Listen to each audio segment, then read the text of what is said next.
Hello, and welcome to What If, a show where we explore the possibility of history as it might have been. Today we consider the intersection of two well-known stories in history. The defense of the city of Syracuse by the well-known engineer and scientist Archimedes, and the invasion of Sicily from the north by Hannibal. You may be familiar with the story of Archimedes, the famous scientist and inventor who lived in the city of Syracuse, who was known for his ingenuity in many areas, in hydrostatics, mathematics, and other areas of the sciences and philosophy. He's known markedly for his defense of the city of Syracuse. His inventions using the lever and parabolic mirrors defended the city for several days until he was killed when the Romans finally succeeded in their invasion. That's story number one. You may also be familiar with the story of Hannibal invading Sicily, crossing the Alps during the Second Punic Wars, invading in the middle of the winter through the Alps with an army composed partly of elephants. That is the truth of these two stories. Now let's let these stories collide a little bit as we enter the realm of what if.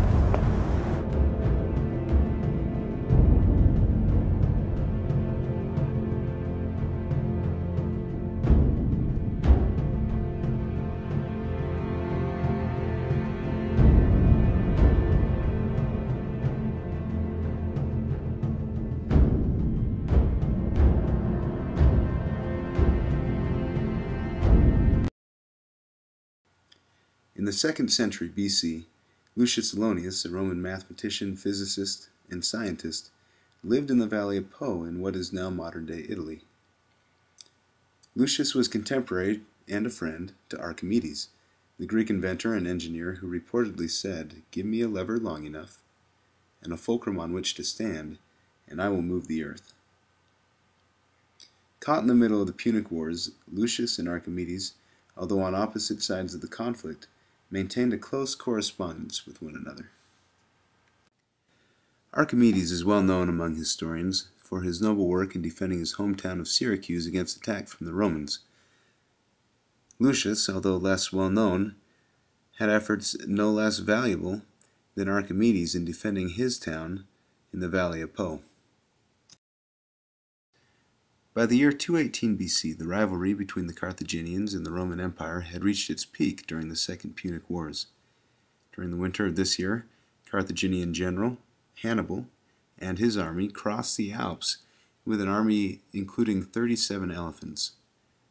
The Carthaginians caught the Romans in the Valley of Po by surprise, as they didn't expect them to cross the Alps until the spring. It appeared as if Hannibal had the clear advantage over the Romans. Archaeologist Robert McMasters, while recently digging in the Valley of Po, made a redefining discovery for the history of this region. That was quite possibly the most significant and exciting discovery of my career. What McMasters found were several large sets of treads similar to those found on a snowmobile.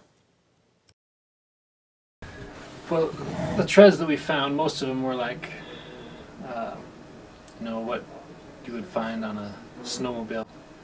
But then there were some treads that were so large, you could fit an entire tank inside of them. It was pretty exciting. McMasters' discovery led to the realization of one of Lucius' first great inventions. To combat the snow ever present in the Alps and to have equal footing with the elephants used in Hannibal's army, Lucius devised a set of man-powered tracks or treads driven by 8 men at a time to get quick traction across the snow. Lucius had devised a method to move through the snow of the rugged Alps, but it appeared he still faced an insurmountable challenge at the face of Hannibal's elephant army. Lucius had different plans. With the looming Carthaginian invasion, he set to work to defend his city and his people. What Lucius devised was a simple lever and cable system intended to be wrapped around the legs of an elephant, then bring him to the ground. It was genius, really. The use of the simple lever allowed the foot soldiers to effectively immobilize an elephant. The device was not unlike a modern ratchet strap. Lucius' mechanism was simple. One soldier would hold the lever and one would hold the ring, and both would run around either side of the elephant. When they came together, the ring would be placed over the lever, and both soldiers would then crank on the lever to topple the elephant. If anything saved this city, it was Lucius' ingenuity and creativity. Because of Lucius' novel war weapons, the Carthaginians suffered an early defeat at the hands of the Romans. Hannibal and his army were forced to return to Carthage, and the course of history, as we expected it, was changed. The gates of history do indeed turn on small hinges. The impact of one man, one idea, one decision, or one event cannot be underestimated. Thanks for joining us. We'll see you next time on What If?